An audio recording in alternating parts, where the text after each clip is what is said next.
Jake Wentz on Affinity. We saw an Affinity player last round pick up the W. A pair of Galvanic Blasts for Exact, knocking Dan Jessup to 2-1. Jake starts. Yeah, he'll empty the hand, no problem. Here is Memnite, Ornithopter, Springleaf, Drum, Signal Pest. Permanent count 5. Generally, Tom's pretty happy when his opponent is light on cards in hand. Not like this. Nope. Cards like Smallpox and Raven's Crime look really embarrassing against this draw. Wrench Mind particularly bad in this matchup.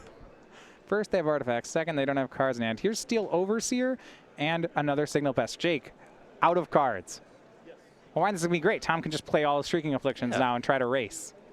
Given that he did not have turn 1 the Rack or Shrieking Affliction, I'd be a little bit surprised to see some on turn 2. Well, he does Fatal Push the Steel Overseer, and that's really important. You got to get that one off the table. It's going to be tough from here, though. Yeah, you see a Thought Seize in Tom's hand. That's already a dead card. Here's Smallpox. A land gone for each player. Tom has to get rid of a card in hand. Jake will get rid of probably an Ornithopter. Tom not showing up to battle with Ensnaring Bridge this weekend. Not that it would matter against Ornithopter Signal Pests anyway. Yeah. Well, that's absolutely right. Ornithopter will be sacrificed. Over to Jake. 2 Signal Pests and a Memnite. He'll activate Inkmoth Nexus. He drew a land that turn. Swing's going to be for 3 poison and 5 damage, it looks like. Pretty good. A little bit of column A, a little bit of column B. We'll see which one wins the race. You want to have a good spread. Very far behind on Milling Tom, however. Yeah, the Decimator Web. He's going to need that. Right, that was the one that wins every way. It's like gives him a poison and 2 damage and mills him for 4 or 5. I think it was 6. They pretended like it was for constructed. Maybe it was for a limited deck. It was it's either 4 or 6. Because it was a 10th, a 10th, and a 10th. Yep. It was a 10th of your deck, a 10th of your life, and a 10th of your poison. I don't remember if it was a 10th of a limited or a constructed deck. It was good in limited. If you were into really? grindy control decks, it's nice. The card was absurd in limited. Milling for 6 is more than a 10th in limited. It's a little too fast. That tracks. Tom makes Mutavault, says go. A repeat swing here by Jake. Memnite's hanging back. Jake's not interested in trading that one. Tom up to 6 poison, and here's an Ornithopter. Honestly, Stone Raining Tom, keeping him on 1 at most 2 mana seems fine. Shrieking Affliction from Tom, another Mutavault, and he will leave that back to block and say go. Technically protecting 3 life every turn with those. Yeah. The Shrieking Affliction is online. Quite a bit slower than Jake's clock.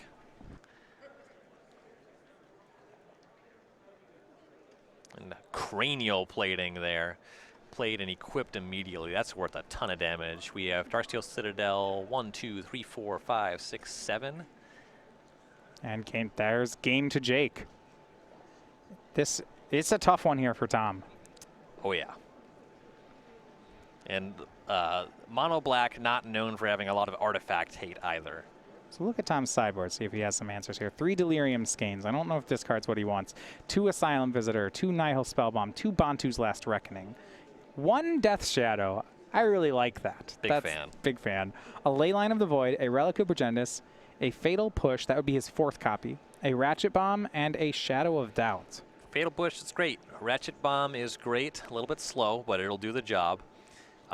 Then I'm kind of into the Death Shadow. You know, his life total is going to be under duress, so that can be a large creature that can threaten to close the game or at least block something. And you probably have to reach for Bantu's Last Reckoning. Yeah, I was going to say he plays that one because it's the cheapest sweeper you can play. Mm-hmm. I do like it here. I wouldn't count on it to win the game. You can be in a lot of trouble against creature lands, certainly if there's a cranial plating, but you just kind of have to go this direction. His targeted discard effects are not very good here. Yeah, so when you look at his main deck, 4 Inquisition of Kozilek, 3 Thoughtseize, 4 Raven's Crime, 3 Wrench Mind.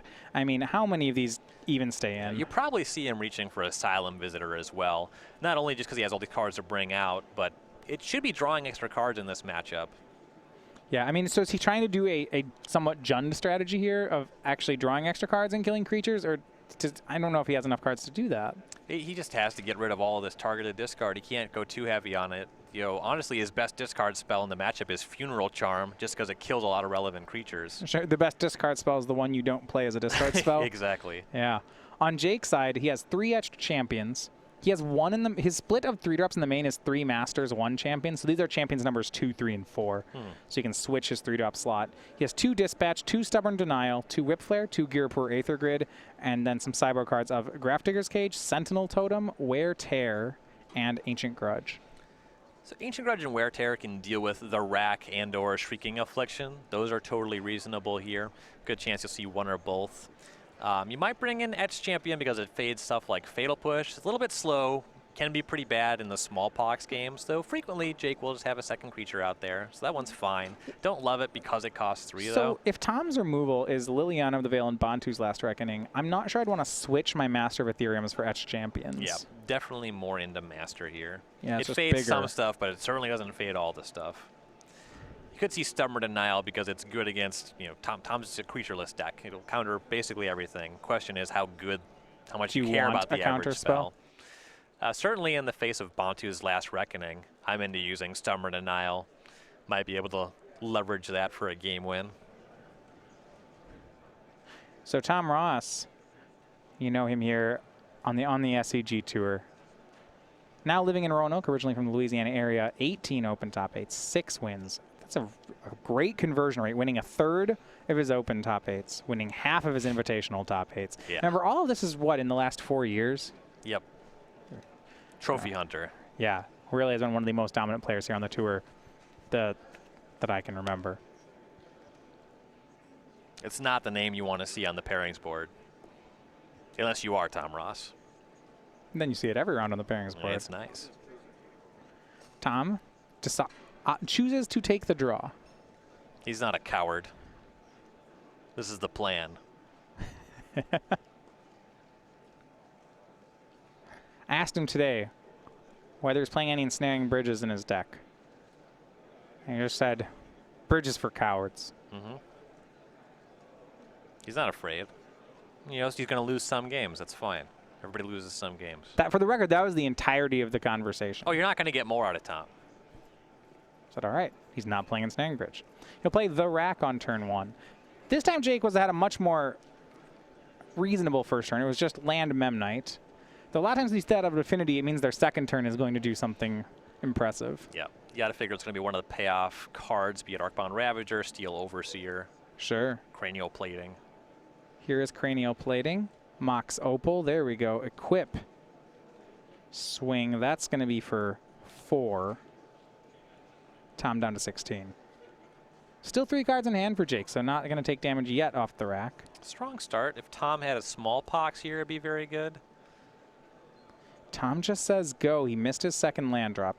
Drew a copy of the rack. Looks like he's not going to play it, though. He has a Funeral Charm that he's holding up. Here's Arcbound Ravager for Jake. Tom may respond.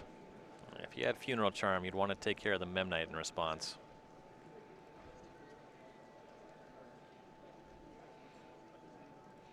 Yeah, one thing about the rack is this 8-rack deck plays a ton of 1-mana spells, so it makes keeping these 1-landers pretty inviting.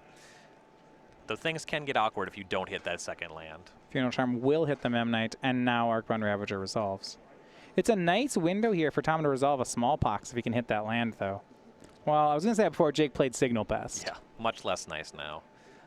Tom misses the land again, draws Bantu's Last Reckoning. Yeah, the highest point on his mana curve. Yeah, I mean, if the good news here, right, is that if he gets running lands, this is still a pretty good start for him. He does just pass, though. Dismember moved to the front. Dismember, you're grateful that you can cast it on 1. Sometimes on turn 1 you really just need to be interactive. But when you're getting into turn 3, 4, and on, paying 4 life to Dismember is very unfortunate. Cranial Plating will be moved to the Signal Pest. Jake's going to make another Signal Pest. And the spread of the plating versus the Ravager means that so Tom, if Jake wants, is going to take a bunch of damage in this combat. Yeah, so here's the attack with Battle Cry. Team counting 5 artifacts in play, so the Signal Pest is attacking for 5 and the Ravager for 2.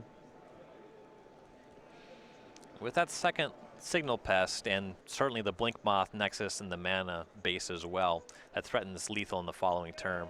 Tom goes for the Dismember there, targets a Signal Pest. Got to figure that one's getting eaten by the Ravager. Sure. And Tom still takes 7 in this exchange. Ravager attacking for 3 now. Tom pays 4 for the Dismember. So he'll be down to 12 off the Dismember and then 9 from the Ravager. Draws. Looks like he misses land again, and that may just be the end of it. Yeah, draws Inquisition of Kozilek. That one doesn't do anything. Yeah, you see, he knows it too. He extends the hand. So it's going to be Jake Wentz with Affinity. A quick 2-0 win over Tom Ross.